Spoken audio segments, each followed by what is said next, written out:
Back in the glorious days of Sega Genesis, when you would start a new game, there wasn't any power-up system to guarantee your success.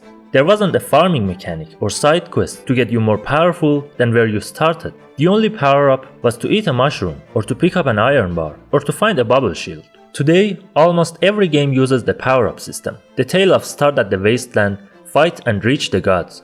This tale always works because it's the story of life, or rather, a fantasized version of it. We always wished for it to be this easy to progress in the real life, that the table wasn't tilted and all we ever needed was pure struggle to come out of our current situation. Of course, there's a drawback sewed in this gameplay system that many games can't get rid of. So let's talk about the Perils of Overpower, or the alternate title, Thank God I'm Not Dan Bilzerian. Also, don't forget to like and subscribe.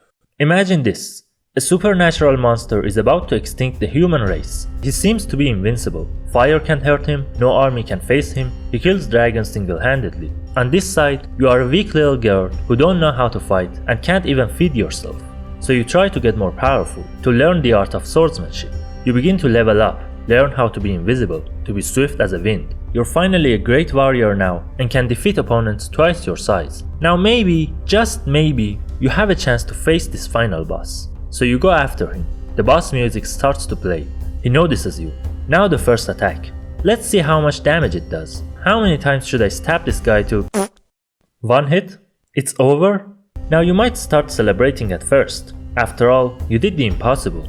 You're happy, your friends are happy, yet deep inside, you're a little disappointed. Your expectations were too high for this epic battle. So now this begs the question, why am I not smiling? It's only the results that matter, right? Well, you're not disappointed in the results, you're disappointed in yourself. All this time, you imagined the final boss to be a terrifying monster. You invested too much on it. All this powering up and farming and bullying weak enemies for a few experience points was for nothing. You're disappointed that your fears deprived you of a balanced fight you could have for the first time, but now is lost forever because of the lack of trust you had in yourself. This happens almost too much in video games. Since the players have too much freedom to roam around the game, farming and leveling up themselves, the game experience can get ruined for them. Of course, since everyone plays each game differently, it happens differently to us. Case in point, in Nier Automata, your third and last fight with Adam is an enjoying battle. Adam is so powerful and fast that he ends up disconnecting himself from the network to even the odds. His brother, Eve, is the final boss of the first ending. When we face him, he's gone batshit crazy, but I personally got too overpowered between these two bosses that Eve seemed like a weak NPC to me. All thanks to the spider robot who forced me to level up myself. Another example would be Adam Smasher in Cyberpunk. He once was a hackable cut of meat, but of course CD Projekt Red buffed him in the updates. Let's talk solutions now. The first simple way to avoid this is negative feedback loop.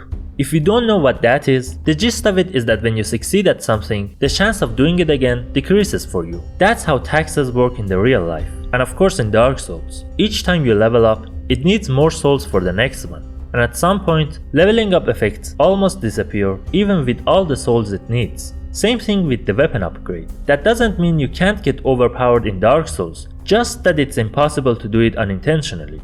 Another way is to predict your audience's greed. It's when you know the players are definitely going to get overpowered, so you do the same and overpower your final boss. That happens in Devil May Cry 3. You can buy all the gold orbs in the world, and it still won't help you against Virgil. Most of the times, this solution ends in a difficulty imbalance, but on the other hand, it can create epic and memorable boss fights, like two overpowered gods fighting in a way that the weak humans couldn't even possibly imagine. The last answer is to nerf the player. It's not very common, but it's fun. A sudden disaster happens in a cutscene, and the game strips you off of everything you had until now. Like how the Prince's sword breaks in Warrior Within, and for a while, you have to put up with a weak broken sword. Or a better and more annoying example, at the end of Need for Speed Most Wanted, you finally get your hands at the beloved BMW M3, but with level 6 cops chasing you. The biggest be careful what you wish for in the history of video games. Just a few minutes ago, my customized car had a chassis of a German tank. What the heck am I supposed to do with this lightweighted, slow car that I didn't have a chance to get the hang of its handling system? Anyway, that's all for today now. If you remember, I said this experience is different to each one of us. What are some of the games you got overpowered in? Tell me in the comment section.